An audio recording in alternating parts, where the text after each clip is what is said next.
اللهم إنا نحمدك ونستعينك.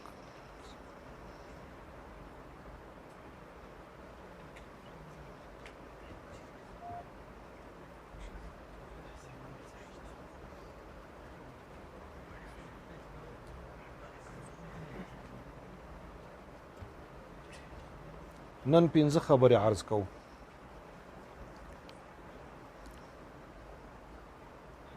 د تقلید معنا لغوي، دویم د تقلید معنا اصطلاحي، دریم د تقلید حکم، څلورم په کومو ځایونو کې تقلید کیږي او په کومو ځایونو کې نه کیږي، پنځم د تقلید د ثبوت دپاره دلایل.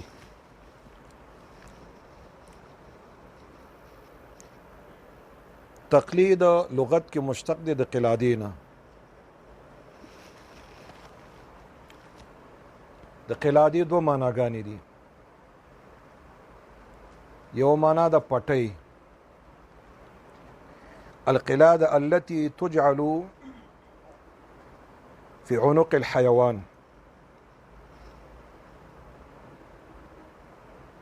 او د قلادې بله معنا ده هار، امیل، غاړکۍ.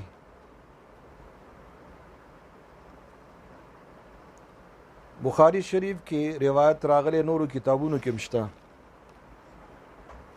قلاده په معنا د هار سره، په معنا د غاړګۍ سره. د چی ده خو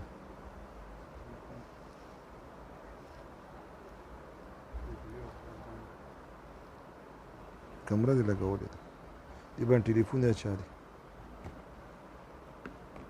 دی باندې دی. شریف روایت ته مختلفو کتابونو کې راغلي دي چې قلاده په معنا د هار سره راغلي. په غزوه بني مصطلق کې نبی کریم صلی الله علیه وسلم چې کله تلو، عائشه مبارکه رضی الله عنها ځان سره بوتله. ځکه قراندازۍ کې د هغې نوم راوتی و. بیا په واپسۍ کې په یو ځای کې قیام او پړاو وشو. عائشه رضی الله عنها د قضای حاجت دپاره د قافلې نه یو طرف ته لاړله.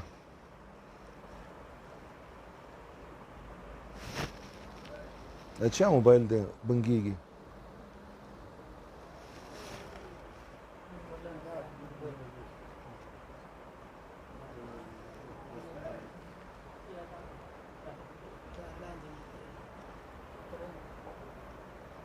نه غاړګۍ ورکه شوه. د بخاری شریف د روایت الفاظ دي چې حضرت عائشہ رضی الله عنها دا غاړګۍ د اسماء رضی الله عنها اغستې وه. استعارت قلادة من اسماء. ابن حجر عینی قسطلانی ټولو لیکلي دلته چې دا قلاده په معنا د هار سره ده. غیر مقلدین دلته یو احمقانه او استهزاءانه او حقیرانه سوال کوي. وې د قلادې معنا دا پټۍ، او پټۍ د حیوان په غاړه کې اچولې کیږي. نو وې مقلد دام د حیوان په شان ته شو، غاړه کې چې دې پټۍ ده.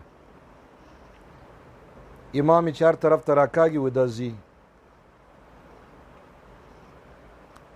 جواب: د قلادې معنا صرف پټۍ نه ده، د قلادې معنا هارم راځي.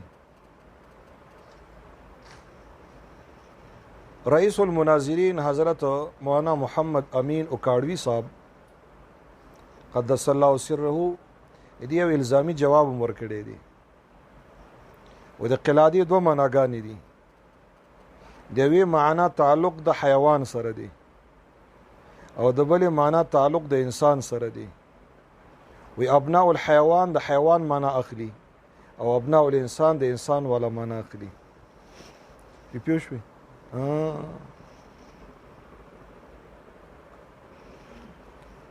مقلد ته مقلد ولي وي؟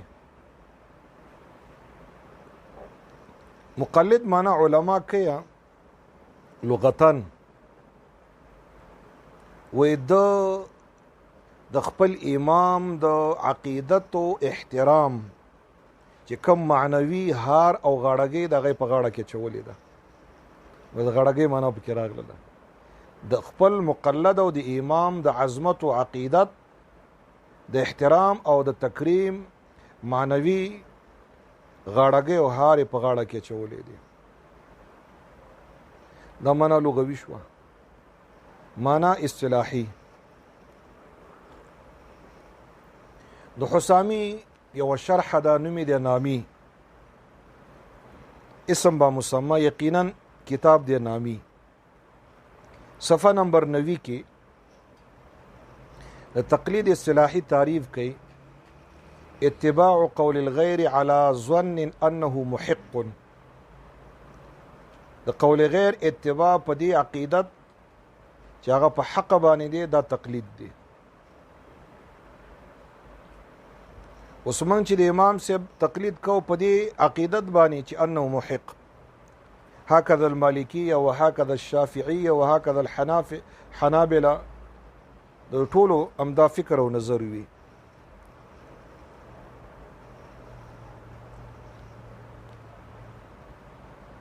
د تقلید حکم تقلید واجب لغیره دی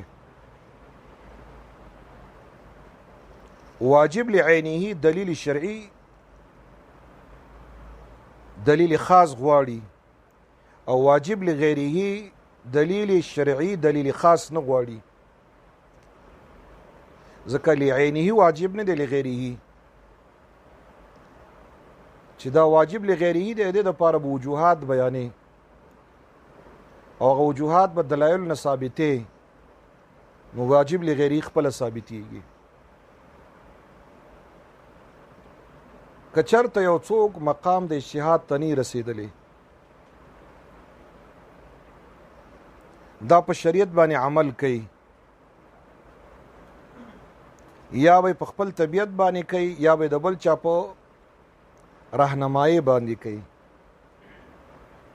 ځکه دغه دوه لارې دي یا خو به عمل نه کوي چې عمل نه کوي نو بیا فاسق دی که عمل کوي یا به عمل د خپل طبیعت په تقاضا وي او یا به د بل چا په راهنمایي سره وي د بل چا په راهنمایي سره د عقیدت عظمت او اتباع غواړي دا تقلید شو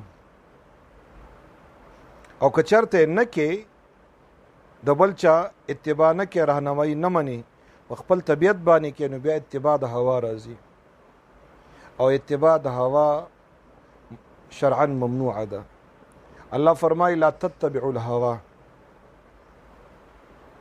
نو ترک تقلید د غیر مجتهد د پاره مستلزم شو اتباع هوا ته او اتباع هوا حرام مستلزم د حرام او حرام او ترک د واجب چې د حرام د دې نه معلومه شوله چې تقلید شخصي د واجب لعیني شو وشو جی